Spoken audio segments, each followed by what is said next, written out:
Baik, Assalamualaikum warahmatullahi wabarakatuh. Kembali lagi bersama saya ya, dari Maulia. Di video kali ini saya akan menjelaskan hasil simulasi saya terkait gerak melingkar beraturan. Nah, seperti biasa ya teman-teman, sebelum kita melakukan simulasi, kita harus menentukan variabel-variabel yang dibutuhkan.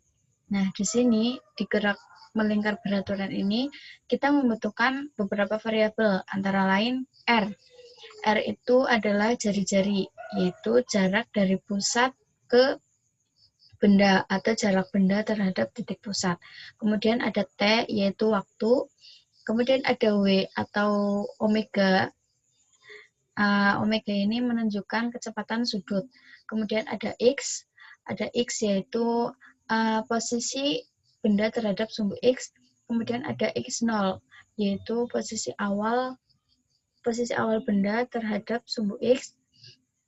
Kemudian ada Y yaitu posisi benda di sumbu Y. Kemudian ada Y0. Y0 adalah posisi awal benda di sumbu Y. Oke teman-teman, di sini saya menggunakan kontrol atau kejadian ya, ketika kita klik bendera hijau, nanti mulailah formula-formula ini bekerja ya, formula-formula ini bekerja. Nah, di sini saya atur R itu jari-jari ya. Jadi jari-jari antara bola basket ini ke titik pusat adalah 80. Kemudian saya atur omega atau kecepatan sudutnya menjadi 10. Kemudian ada posisi awal benda. Posisi awal benda itu ada 100 ya. Sebenarnya di sini 100 tadi. Kemudian ada Y-nya 0. Nah, kemudian di sini ada rumus yang menyatakan bahwa X adalah R dikali cos dari W atau omega dikali T. Kemudian di sini juga ada yang menyatakan bahwa Y merupakan hasil perkalian dari jari-jari dan sin dari perkalian omega dan waktu. Teman-teman bisa setting penanya ya. Kemudian di sini kita pakai repeat until. Di sini nih, ini rumus pentingnya nih. Di sini pakai rumus yang tadi ya, yang menyatakan bahwa X merupakan perkalian dari jari-jari dengan cos dari perkalian antara omega dan waktu. Nah, begitu juga dengan Y, sama ya kayak rumus X, cuman bedanya kalau rumus X itu pakai cos dan Y pakai sin gitu. Nah, jadi di sini saya akan bukan menjelaskan, tapi mensimulasikan apa sih pengaruhnya R atau jari-jari terhadap gerak lingkar ini. Kemudian selain pengaruh R itu apa sih pengaruh omega atau kecepatan sudut terhadap gerak lingkar gitu. Oke teman-teman, sekarang kita amati sama-sama ya. W atau kecepatan sudutnya saya akan samakan selama saya melakukan praktikum atau pengamatan terhadap pengaruh R terhadap gerak lingkar benda. Oke teman-teman, di sini saya akan menggunakan opsi tiga opsi. Yang pertama, panjang jari-jari ada 80. Nah, nanti bisa teman-teman lihat ya, gimana kalau misal bagaimana pergerakan benda ketika jari-jarinya ditambah dan ketika jari-jarinya berkurang gitu. Yang menjadi patokan sekarang saya gunakan jari-jarinya 80. Bisa disimak sama-sama ya teman-teman. Nah, ini adalah gerak melingkar dari suatu bola yang memiliki jari-jari dari titik pusat adalah 80 dan memiliki kecepatan sudut sebesar 10. Bisa dilihat ya teman-teman, lintasannya segini, kemudian jarak antar titiknya tidak terlalu dekat, tapi juga tidak terlalu jauh. Nah, diingat-ingat ya teman-teman, nanti kita bandingkan dengan jari-jari yang lebih kecil. Oke, kita coba jari-jari yang lebih kecil. Kita tulis 40. Ini kalau jari-jarinya 40 gimana ya? Ayo kita simak bareng-bareng. Nah, beda kan ya teman-teman? Tadi jari-jari 80, lintasannya lebih besar, lebih luas. Dan bisa dilihat teman-teman, ini titik-titiknya semakin dekat ya. Semakin dekat, jarak antar titiknya itu semakin dekat. Nah, ini berarti semakin mengecil atau jari-jarinya itu semakin berkurang atau memendek, itu menunjukkan itu akan berpengaruh pada gerak lingkaran, yaitu kecepatan gerak benda itu akan berkurang gitu. Selain kecepatannya berkurang, juga lintasannya juga berkurang gitu ya. Nah, mengapa kita bisa tahu kecepatannya berkurang? Ya karena ini jarak antar titik-titiknya ini sangat dekat atau enggak, bahkan tidak terlihat ada jarak antara mereka berdua. Asik, intinya itulah. Oke, itu kalau jari-jarinya diperpendek ya teman-teman. Tapi coba kita jari-jarinya perpanjang dari 80 ya, tadi kan 80 ke 120. Nah, kita punya jari-jari 120. Yuk, kita simak bareng-bareng. Nah, beda kan ya teman-teman? Dari jari-jari 80, jari-jari 40, jari-jari 120 ini memiliki jarak antar titik yang lebih jauh. Nah, itu artinya kecepatan yang dimiliki oleh jari-jari 120 ini atau kecepatan yang dimiliki oleh benda yang memiliki jari-jari dengan titik pusat 120 itu akan bertambah besar. Kemudian bisa dilihat ya teman-teman lintasan gerak melingkarnya. Jika dibandingkan dari gerak lingkar sebelumnya, gerakan ini memiliki lintasan yang lebih luas.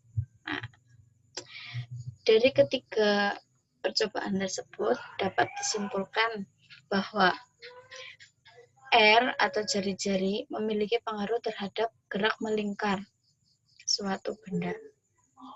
Bagaimana pengaruhnya? Pengaruhnya adalah jika R bertambah besar, maka kecepatannya pun akan bertambah besar. Begitu pula dengan luas lintasannya. Begitu juga sebaliknya, jika R-nya lebih kecil atau jari-jarinya semakin pendek, maka kecepatannya pun akan berkurang. Begitu. Itu berlaku jika kecepatan sudutnya tetap ya. Lalu bagaimana jika kecepatan sudutnya berubah gitu. Nah, sekarang kita analisis lagi bagaimana sih pengaruh antara kecepatan sudut dengan bagaimana sih pengaruh kecepatan sudut terhadap gerak lingkar suatu benda gitu. Ya, seperti tadi ya, sama seperti tadi, saya akan menggunakan tiga opsi atau tiga variabel yang mana kita akan mempercepat dan memperlambat suatu kecepatan sudutnya. Nah, sekarang kan kecepatannya 10. Coba kita kita ubah R-nya aja deh, biar nggak terlalu besar. Nah, oke. Ini ya teman-teman, kita ubah R-nya jadi 80, kemudian W-nya jadi 10 atau kecepatan sudutnya jadi 10. Nanti kita bandingkan kecepatan sudutnya dengan yang lebih kecil dan yang lebih besar. Nah, sekarang kecepatan sudutnya 10 dulu. Nah, bisa disimak ya teman-teman. Sama seperti tadi, jarak antar titiknya tidak terlalu jauh dan tidak terlalu dekat. Lintasannya pun tidak terlalu besar dan tidak terlalu kecil.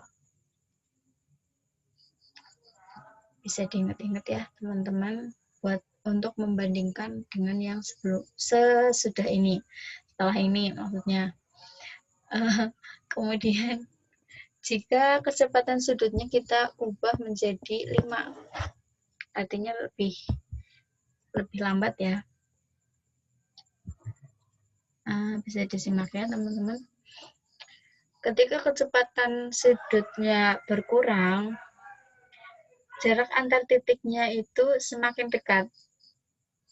Hal itu menunjukkan bahwa semakin berkurang kecepatan sudut atau semakin melambat kecepatan sudut, maka gerak benda terhadap gerak melingkar ini juga ikut melambat gitu.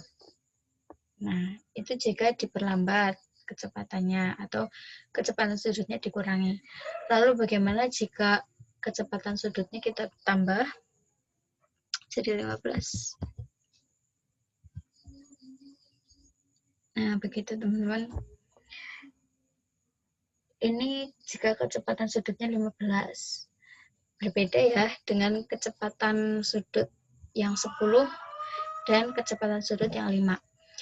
Kecepatan sudut 15 ini memiliki jarak antar titik yang lebih jauh daripada jarak antar titik yang dimiliki oleh kecepatan sudut 10.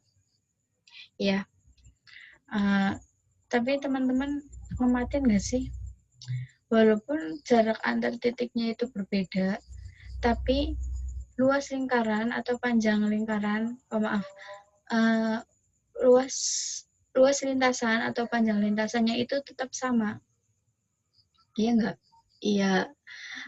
Jadi dapat disimpulkan di sini bahwa pengaruh dari omega terhadap gerak lingkar suatu benda adalah semakin cepat atau semakin besar omega atau semakin besar kecepatan sudutnya, maka gerak suatu benda terhadap gerak melingkar itu semakin cepat pula.